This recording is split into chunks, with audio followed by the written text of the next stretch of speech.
Hi everyone, welcome to our Facebook Live this month. I'm going to be talking about resentment in marriage and talking about at least two situations, if not three, if we have time. And so I'm going to, these are all questions that were posted in the group, and so I'll take the first one, which is maybe the most challenging of the questions. But so here's the question. This person writes, how do I deal with resentment? How do I handle feelings of resentment towards my spouse? In many ways, we have a really wonderful marriage and relationship. Our emotional connection is good, fulfilling sex life, we balance parenting well, etc. He struggles with depression, and lately when he is down, I feel angry and resentful towards him for adding more weight and pressure to my load. I'm the sole provider, and I feel like his depression is preventing him from starting a career or finishing his education. We are both young. I feel angry. I feel angry that I have to carry the weight of providing alone, especially when I want to be home with my daughter. I'm okay with helping him get the education he needs, but when there's no progress, I feel angry and lied to. I also take his mental health personally, which I know isn't healthy, but I feel like I'm not enough and my efforts to help are not noticed. It's so hard on me, and I'm tired and stressed, and I need a partner. I do love him, and at least as strong as the anger and resentment is shame and guilt for feeling these feelings, right? Because I think what's at the core of that is kind of what many of us might feel in this situation is, how can I challenge a person who's hurting, right? Am I not doing more harm by being angry at somebody who feels badly about themselves? Right? This is often the struggle that one gets in when they're partnered with somebody who is depressed or underfunctioning in some way. She goes on to say, I can't ask friends or family for advice. I feel like it would be betraying him, but I need help. What can I do? So I think one of the big challenges in questions or situations like this is the question of, is my spouse doing the best that they can? And I think it's a really important question, because if a spouse is bringing their absolute best, right, then is it not cruel to be resentful that they're not offering more? And this is kind of to the sense of her feeling some guilt and shame that she feels resentful. And if it's something very straightforward, like your spouse is paralyzed in an accident, and now they can't help or function in the way that they did before, you could still feel resentful because you feel a sense of loss and that it kind of got taken from you. Maybe the resentment would be more towards God or something like that. But at least it's clear that your spouse didn't cause the loss to both of you, right? So just kind of taking a more extreme idea. I think depression, on the other hand, though, can be tricky, because I don't think it's in question whether or not the depressed person feels badly. They feel bad about themselves. They feel often unable to be hopeful for a better future or to work towards a better future, because the depression is really like,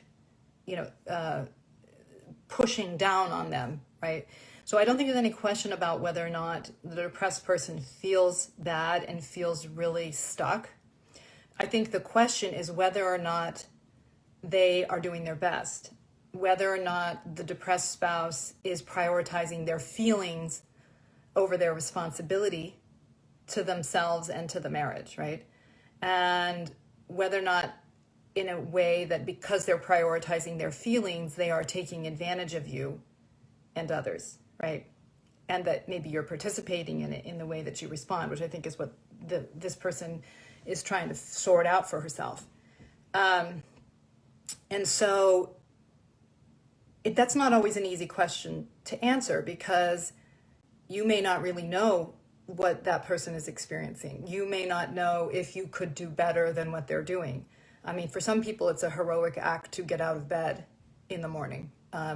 For others, the place they have to push themselves is to, go towards the things that give them high anxiety and start doing things that they know matter, right? But the question is my partner genuinely pushing themselves? And I'm just having a hard time with what some of the limitations are in my partner, but I know that they're doing their best.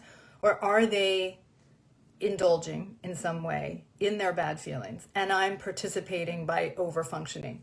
And if you think there's some indulgence in it, which there often is, I mean, and I'm even saying that compassionately, because it's easy to step back from the things that scare us. It's easy to, especially if you're in a pattern of stepping back from life, you will tend to get depressed.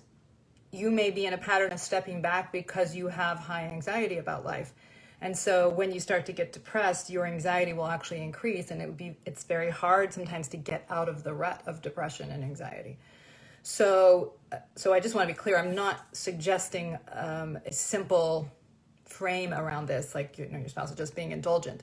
But I think what can really drive resentment is, am I participating in a system where I'm over functioning and my spouse is under functioning, and I'm a part of this problem in a sense. Just writes, are the problems ever really with the spouse, or do we just protect most of our stuff and try to blame our spouse when it's really us that needs to look inwards? I'm not sure if I quite follow that question. Saying, is the problem, if you're depressed, for example, I think is what you're saying, is it ever really with your spouse? I mean, I would say that somebody could be depressed about the state of their marriage, but yeah, I would not assume that in this case that the husband's depression has anything to do with the wife. That she's taking it personally, which is part of the challenge between them, part of her challenge in how she's responding. When this sounds like much more like an issue, a conflict he has within himself, within his own ideals, and within how he relates to the what he expects of himself and how he relates to his responsibility to himself. Although it does have impact, of course, on the people that you're in relationship with. So, of course, you can't control your spouse, but you can control who you are in the interaction. And if you think that, as I was saying, your insufficiency, if you have some insecurity and you think that your insufficiency is somehow part of your husband's depression, or wife, or anybody that you care about, then you're going to overfunction as a way to prove something about yourself. And then you participate in the problem. So I called my son before this to ask if I had some permission to just talk a little bit about my experience with him. I have a son who struggled at kind of a low level of depression for a couple of years, and then it became much more acute. And this honestly challenged my sense of self as a parent, and it challenged my sense of him. He was, in my mind, a child who would never get depressed because he was like had the world in his hands, so capable, so so gifted in so many ways. And so I think that the way that this hit me was that it was making me get panicked about something about myself, which made me less able to be a good parent. Now, I'm not trying to trash myself like I was a terrible parent or anything. I was really trying to figure it out. But when it would make me question whether or not I was enough, I would tend to overfunction in some respects and underfunction in other respects. So my overfunctioning was kind of in that I would sometimes pull, when he felt bad, I would sometimes pull back in my expectations of him and what he needed to address as a way of wanting to kind of take his pain away, or wanting to kind of solve it and be somebody who could solve it, because I wanted to see myself that way, right? And so I would often kind of come in and do more rather than facilitating him addressing what's interfering with him sort of meeting his life responsibilities and meeting his expectations of himself, that I was somewhat coddling to kind of, maybe his distress was creating distress in me. And so then I was trying to solve it, but not helping.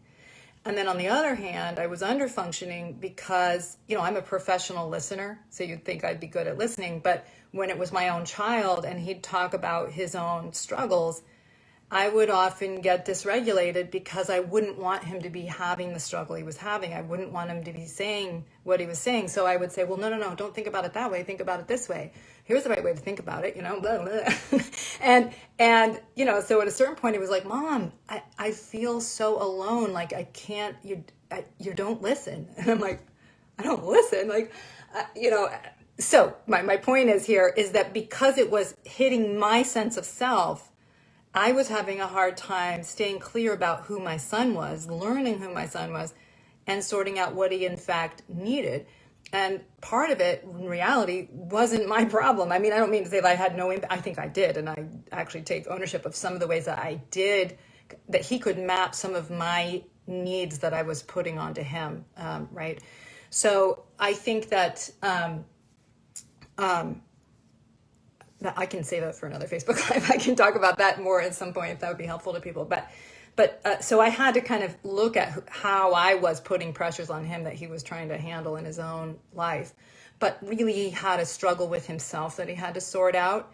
And I had to stop getting in the way and start helping him by getting out of the way, take more ownership of his responsibility to his own happiness, and therefore him having more of the motivation he needed to get some real help around it and get it addressed for himself. And he's doing so well lately, and I'm so proud of him. Sorry, it makes me cry, but okay. So, didn't expect to get tearful in a Facebook Live. Okay. But anyway, he's so awesome. So the issue or the challenge is that, like, when we're in a relationship to somebody and it pulls at us, then we are often trying to regulate within that system in a way that interferes with selfhood, interferes with defining a self more deeply. And so let me just get back to here. So going back to this question is, if a husband or wife or anybody is taking advantage, right? I mean, if they're feeling uncomfortable and they're avoiding their discomfort in ways that burdens other people, thanks for the hearts, everybody, then that's a way of taking advantage. I'm not saying that the person is designing to take advantage, but every time somebody steps back from what they need to address in themselves, it has a cost to them and it has a cost to others. And so, this is not, I don't mean to be simple-minded in my judgment. I'm just saying from a behavioral point of view, this is in fact true. That's a way of taking advantage of others, and not in a way that accrues to the strength of everyone. When it's not in the frame of over-functioning and under-functioning, like I talk about in the Strengthening Your Relationship course, somebody doing more facilitates the strength of the other person, right? When my son was really struggling, I and my husband mobilized to really figure out what does he need and what can we do. And, he expresses gratitude about that now, but I appreciate that when I couldn't figure it out, that you guys stepped in and really did the research to help me get the help that I needed. And so, sorry. So that when you're over functioning in a way that's beneficial, everybody gets stronger for it. You're living up to your responsibility, to your partnership, to your parent-child relationship. And it's a way that allows the other person to get stronger and to need you less. When it's a kind of enmeshment, your functioning actually keeps a dependency alive. And that's when it's interfering, right? So, and so you want to really think about what impact does it have? Am I really operating in a way that's helping my partner or my child or whoever I love that I'm in a relationship with to actually address their life? And so I think it's really important, to think, as the person asking this question, to really think about, am I over-functioning to settle something about my own sufficiency? Is it easier to think that I'm somehow part of the problem, or if I were a better wife or person, he wouldn't be depressed? That's almost an easier idea. than to tolerate he is not at peace with himself and I don't have control over whether or not he's going to address the way that he struggles. And so, and so having the ability to tolerate that, what you don't have control over, is often really important for getting the pressure in the right place in the system. Because then it might sound more like, I know I don't have any simple judgment about the way you're struggling, husband. But every time you step back from this, you're taking advantage of me and you're taking advantage of our marriage. And I need you to address your sadness. I need you to address your anxiety.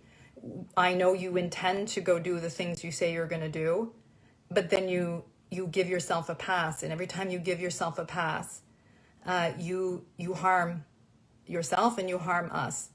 And so I need you to do better.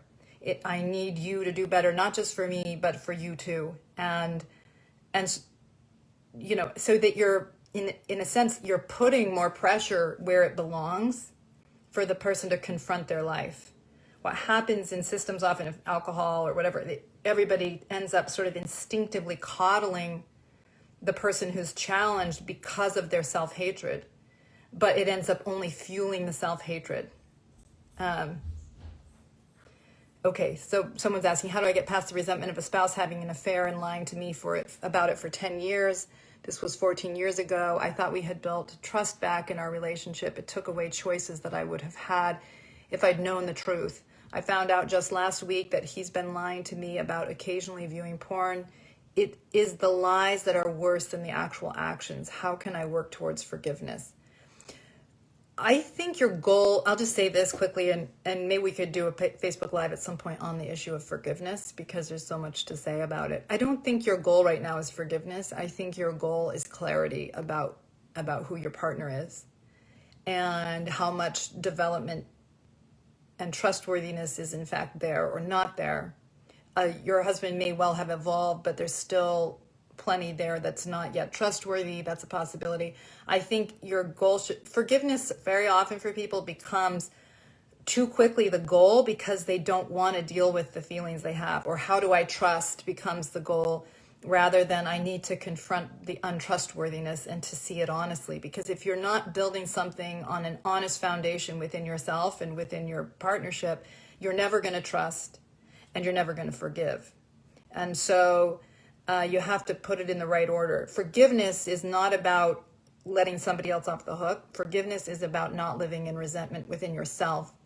And I will take up a question if I have time, hopefully, about this. Even when things have gotten better, it's still easy to resent what you didn't get to have in the partnership because of somebody's behavior. And I'll talk about that a little bit more. But this is definitely a topic we probably could take up, you know, on the level of forgiveness or trust. So I think, is there anything more I want to say about that last thing? Yeah, I think it's really about trust. In some ways, it's to trust your spouse enough that they can take up their own responsibilities and address them, and that they can handle reality, and that you don't protect them from reality. You don't want to be indulgent and mean. You know, you don't want to just use your sense of feeling like a victim or resentment to kind of punish them. That's not helpful. But if you're really going to be in an equal partnership, there has to be some ability to handle what's true and to take up your responsibility to yourself. And if you're depressed, that may well mean going and getting some decent help. But most importantly is that the responsibility is where it belongs, is with the person who can address it and do something about it. Okay. This question is, my husband doesn't ever help with chores around the house. He says he will, and the next day he forgets all about it. I'm starting to resent him, and it's hard for me to want to be intimate with him when I'm so tired from the day and very resentful for him not helping. I've talked to him about it, and every time he's very defensive, and I'm at a loss. Have any of you ever been able to fix this issue? So it's a good question. This is a very typical kind of presentation in amongst my clients, where it's like someone says they'll do it, then they forget, and then their spouse is upset, and then the spouse that forgot to do whatever it was, is kind of under functioning, gets angry about the critique. And so, in this case, the husband wants to be seen as someone who wants to help, but forgets. And then when the spouse sees him as not taking responsibility for what he said he'd do, as it is, then he wants to treat the wife as if she's the problem. I'm just going to let this dog in 1 second.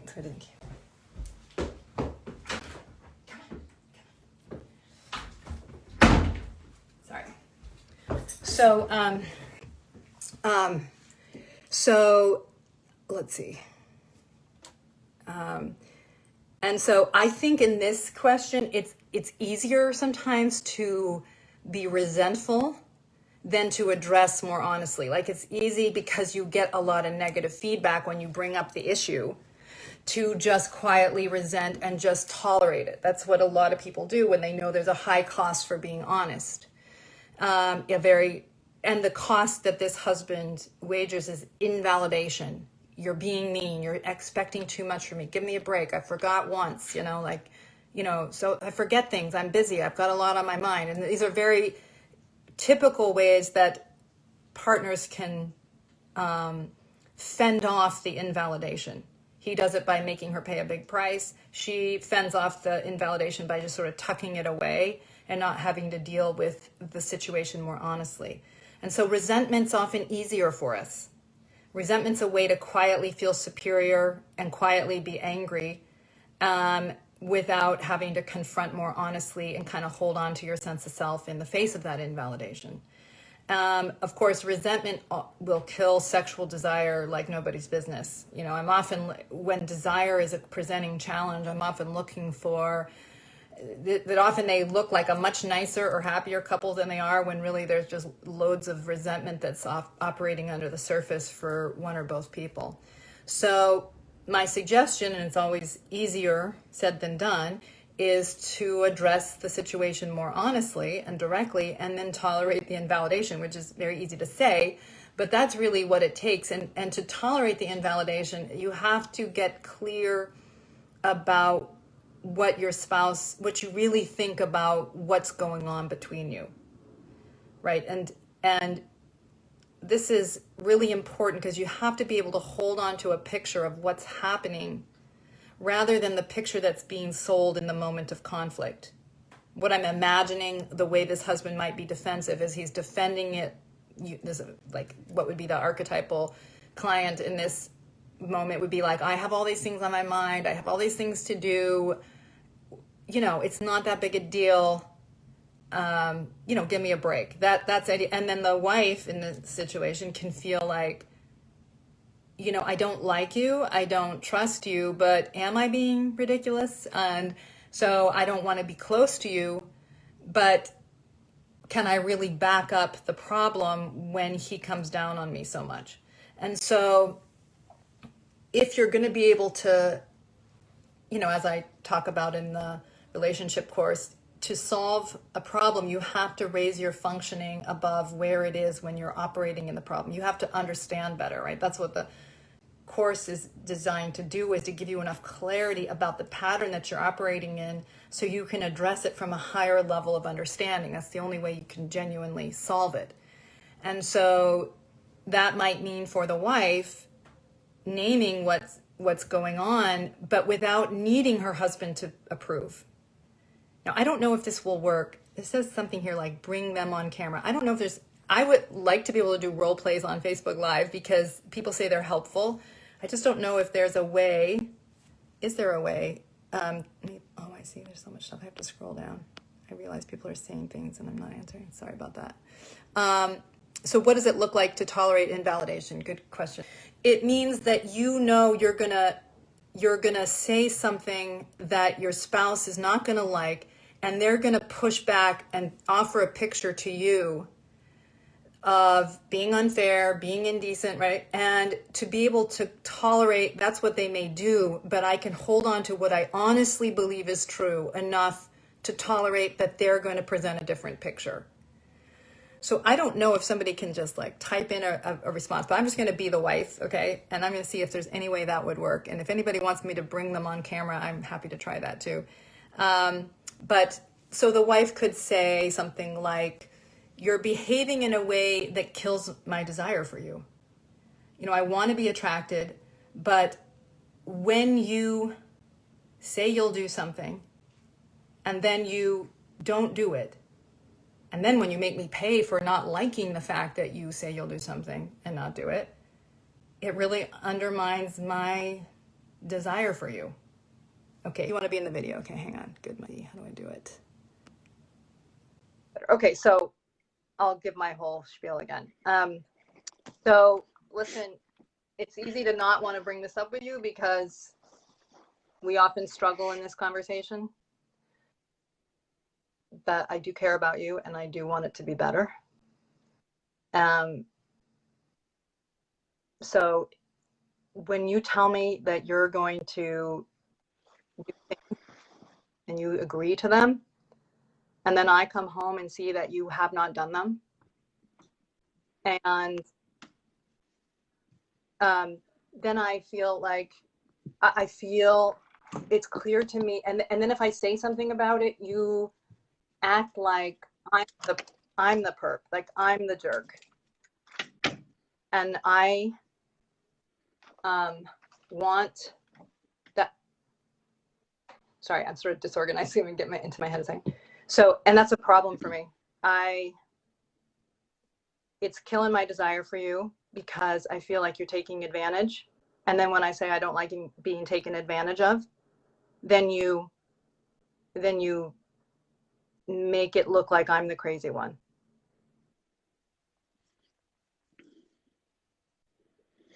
Now, Mike, be a bad husband. Be kind of bad husband. Okay. I mean, that could be true. I mean, I'm not perfect here, but like, you'll ask me for things and I just worked a 12-hour shift. I just got yelled at. I just saw 100 patients. And then, you're asking me for things and yes, I forgot, but like, I'm not perfect. Yeah, but you're putting it in the frame that I want you to be perfect. And I'm willing to think about if there's something to that. I'm really not asking you to be perfect. I'm asking you to take responsibility for what you say you'll do. I mean, even if you were to come home and say, I know I told you that I would go get the kids at 8 o'clock. I just am so exhausted. Is it possible for you to do that for me this week because of what's going on at work? That would be you taking responsibility and acknowledging openly that you're asking to not do something that you know is something we've agreed upon. But when you just don't do it and then you get upset with me for not liking that you just don't do it, that's when I feel taken advantage of. I know you work hard. I'm not questioning that. I just feel like you use it to take privilege.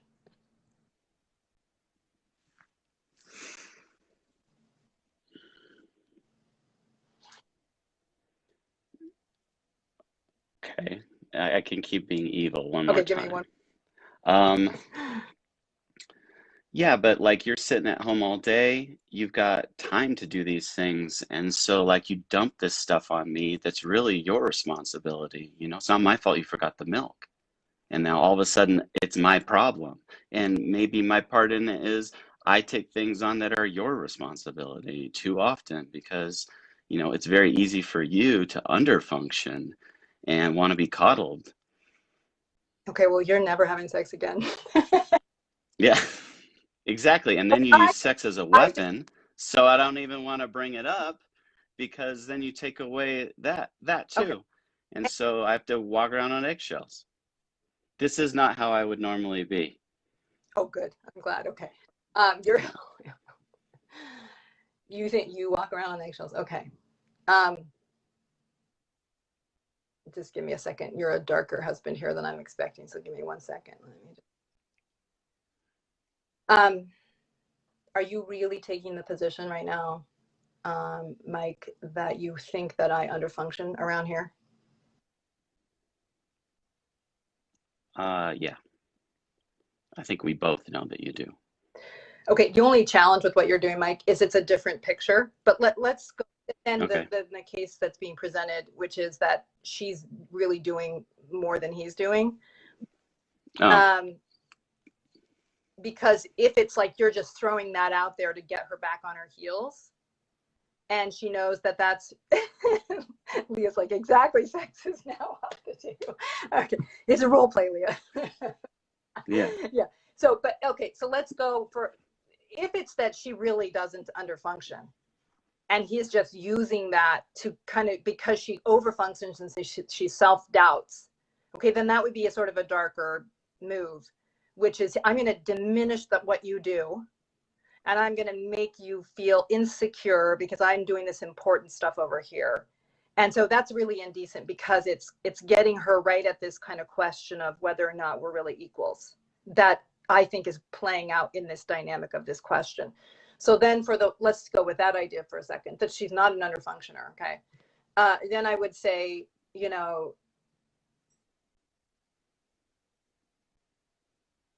you are being unfair to me. You're being unfair. And every time you deal with a challenge by being mean to me, it undermines my ability to trust you and to want to be with you. It's really indecent. And if you really think I'm not handling my responsibilities around here, then let's have that conversation. If you are really saying there's something I'm missing, I'm willing to think about that. But that is not my experience. You don't do the things you say you're going to do, and I'm doing them. And I'm often going to bed after you because you had such a tough day. And that's like not fair.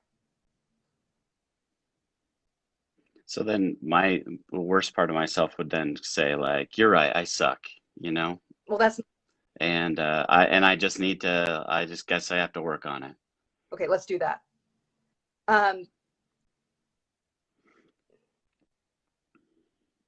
Okay, give me a second. I'm thinking about what I want to say to that. You do suck, but that's not the same thing as what you're doing right now. I don't like what you just did, because you go into sort of your like, I'm a loser and I'll try harder, but that it doesn't seem to be translating into, you've said that to me 100 times.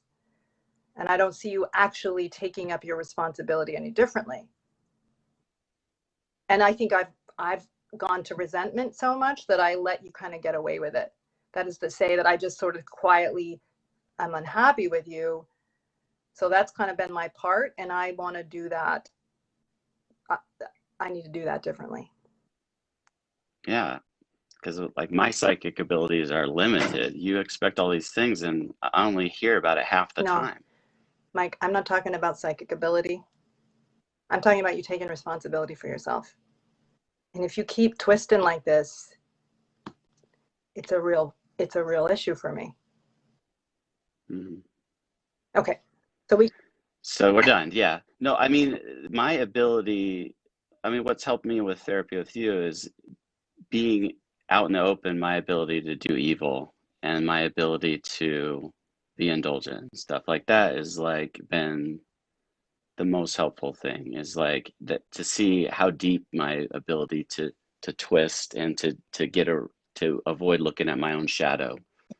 I mean, that's what I've been trying to work on for the last 6 months, is just really, because feel like only when you see it can control it and Yeah. and look at the meaning behind what you're doing. Right. And then like just in this role play, if you can use your spouse's insecurity to get around dealing with yourself, or seeing Mm-hmm. what she's trying to point out. I'm not talking about you specifically. I'm just saying men and husbands. Mm-hmm. And what, when you can go and stick your finger on the insecurity or the kind of weak spot on your partner, then it allows the struggle to avoid dealing with what's true or dealing with your shadow, right? So again, in the SYR course, it's about, you're only as strong as you are able to know who you are and to do something about it. And so when you can use your spouse's limitations to keep avoiding dealing with your own, then you stay weak as a couple. And so always, resentment is always, it's a kind of an easy, and I don't mean to say everybody that's resentful is just being indulgent, but it's a easier move than to kind of come forward and really sort out what's happening and really come into a conversation more honestly. So yeah. Yes, and the strengthening your relation, of course, the listener role is so hard. It's the hardest Yeah. role because you have to just keep saying to yourself, okay, what's true in what they're Yeah. saying, even if it's only 5% true. What's true in Right. it? What do I actually need to look at Right. here? And it's a lucky spouse that's taken the course and will do the listening role in a more emotionally mature way. Yeah, I think that the listener role can feel especially hard if you think you're conceding something to your partner. When it's in the frame of who has the control here, then it feels excruciating. If it's in the frame of I don't want to be weak, my blind spots make me weak, being ignorant to myself impairs strength, Yes. then you see it more as a function of it hurts, but I need to go towards what I'm afraid of if I'm going to be stronger and have more capacity within myself. So it changes the meaning out of a power struggle and more about claiming what is true so that you can bring your strengths to bear. Yeah. Okay, good. Thank you. Thanks. Hopefully that was Yes. fun. And that was, just for clarity, that was the worst version of Yeah, myself. definitely. All right. Okay. All right. But Bye. J. Kirk Richards says, yes to what Mike said. I don't think I have seen where I indulge without working with you, Jennifer. Definitely eye-opening.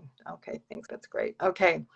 So let me see. I think I have a few minutes to just give this last idea here. So this person says, I'm wanting to forgive and forget. How do I really forgive and forget? It's easier said than done. I've been married over 20 years, and I would say most of the sex we had in the first 2 decades was duty sex. Occasionally, I was interested in sex just for the closeness, but that was rare. To say that realizing what sex would be for me was heartbreaking would be an understatement. It was completely devastating to me. I expected to thoroughly enjoy it, but soon into the honeymoon, I learned my husband would enjoy it, and I would be left hoping I would someday enjoy it too. But apparently not in this life. It was a good wife. I was a good wife, and I accommodated him all those years. We did try many things to help me feel aroused too. Occasionally I would have an orgasm, but they were never worth the effort and work. I never thought, wow, I want to do that again. Fast forward 20 years and I found JFF's courses. What a miracle for us. One of the most important decisions I made was giving myself permission to use a vibrator. It changed everything for my body to be able to enjoy an orgasm. Now our sex together is not work. We both enjoy it and say, wow, let's do that again. The problem, though, is I'm still having a hard time getting over the resentment I feel towards myself and my spouse for those first 2 decades. I'm happy and very jealous. I am happy for and very jealous of the younger generation that is getting it right sooner into marriage. It should be easy to be happy with what we've learned and move forward. If I think about my resentment and pain, oh, I just want to make sure I understood that. She says it should be easy to be happy with what we've learned and move forward. But if I think about my resentment and pain from those years, it's a huge turnoff to be sexual with my husband. When it does cross my mind, I have to try to shut it down and just focus on the physical pleasure of what we have now so that we can both enjoy sex. How do I better forgive myself, forgive him, and move past the hurt and sadness I feel from so many years of bad sex and resentment? So it's, it's a very good question, and it's a hard part of life that life is just genuinely unfair and hard sometimes. And that I do appreciate what this person is writing, because she's not got it in a simple frame that my husband did this to me. She's got it in a more honest frame, which is we participated in this. It doesn't mean that my husband didn't, sometimes do things that pushed me into the position that I was in, and maybe vice versa. But, that we co-created this relational reality, or we both bought into ideas that we had been taught, and maybe even by well-intentioned people, even if they were giving us their best, it wasn't helpful to us, and it actually impaired our ability to have a lot more happiness and a lot better marriage and a lot better sex, for that matter.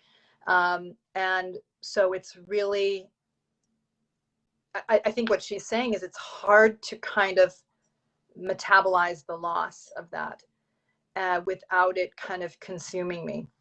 And I think that's one of the most challenging things about living life well, is, again, I think forgiveness is not about the forgiven. It's about being able to metabolize disappointment, to metabolize even harsh or cruel things that others have done to you that have undermined your happiness and your well-being, and to learn from it. Not, I'm in no way saying be naive to that or to not be awake to what it is, but to be able to move forward. That's what forgiveness is being able to move forward with more wisdom to create the life that you want to live and tolerate that this is the deal. I mean, it's hard to live life on life's terms. I think we want a world that's much more just than the world we live in, that's much more predictable than the world we live in, that we have more control than we in fact have. And I think we often want to believe if we do A, B, and C, things will work out great. If we read our scriptures, go to the temple, that everything's going to be just fine, rather than seeing any spiritual practices as tools for living within a complex world, that the tools are designed to help us be wiser, but don't really keep us from suffering. Meaning, the truer principles we live by, the less we'll suffer. But suffering is a part of life, and loss is a part of life. And while I sound very negative when I say that, I suppose, I think that the more awake we are to that fact, the more that we actually can live with gratitude. The more able we are, like, I think for this person, she might say to herself, my regressive mind takes me to,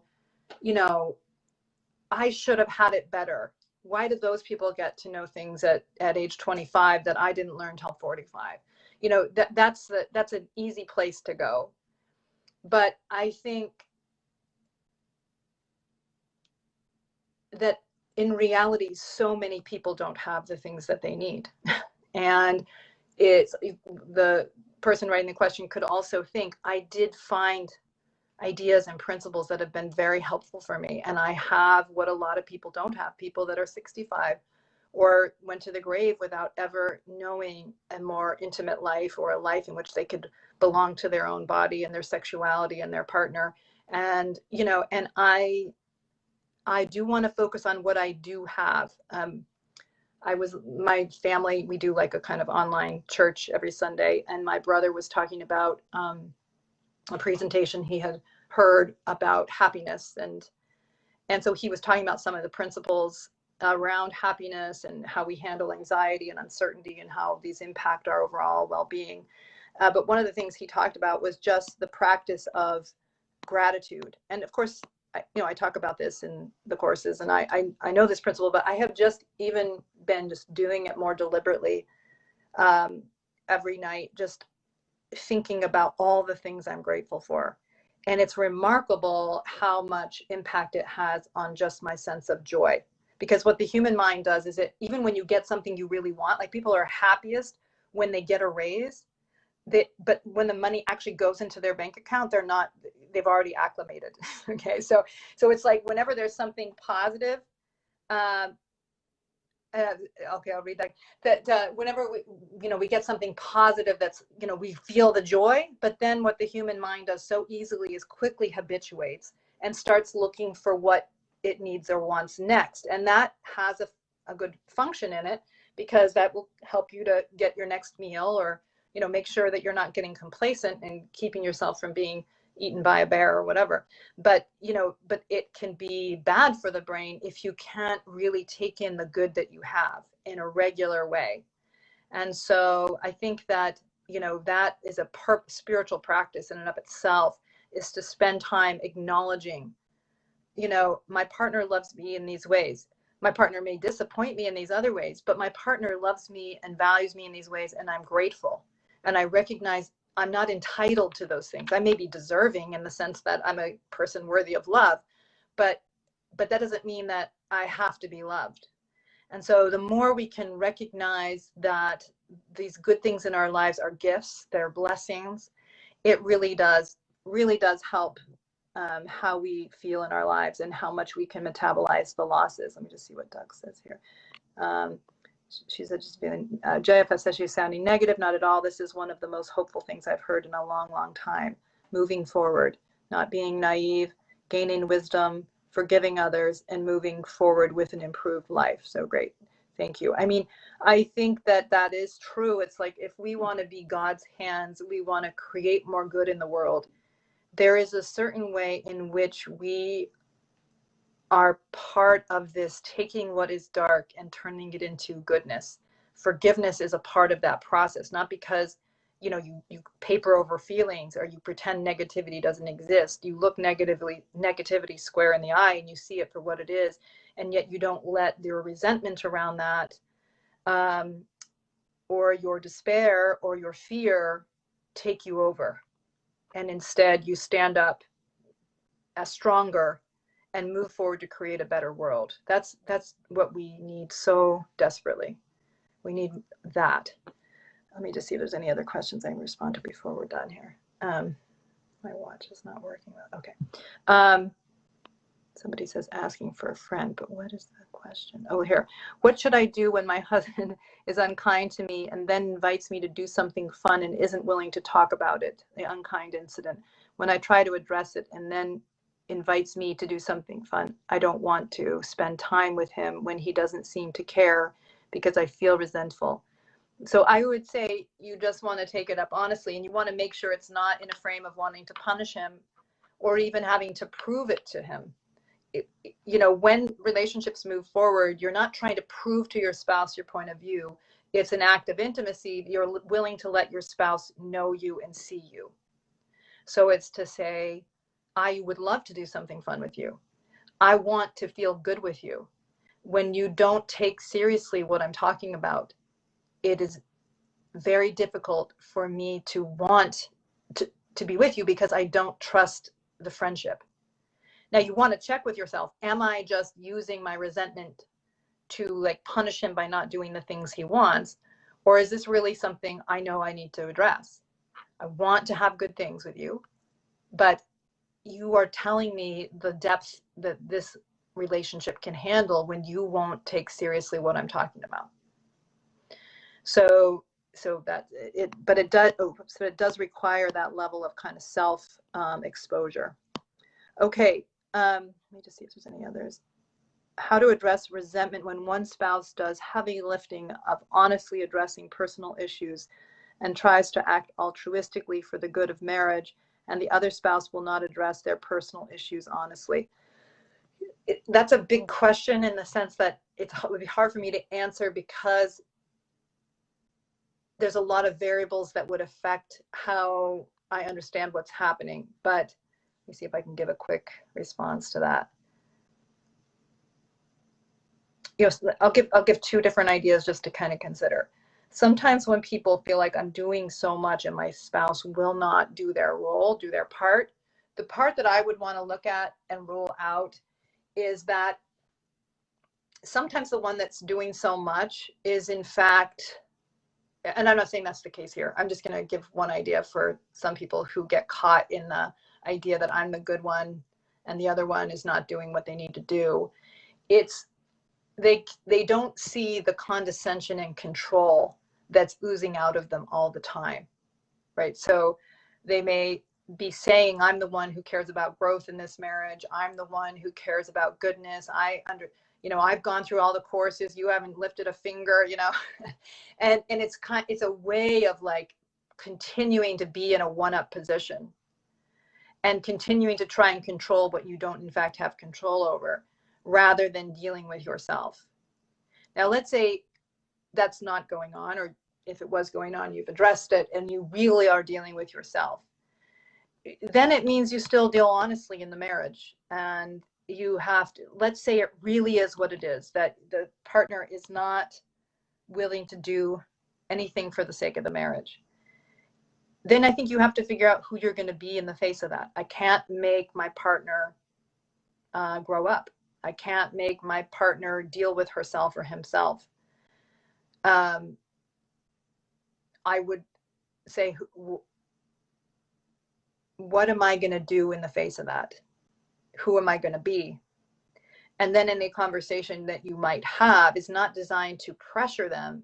It's designed to expose yourself to your partner, expose your mind to them. So it could sound like something like, I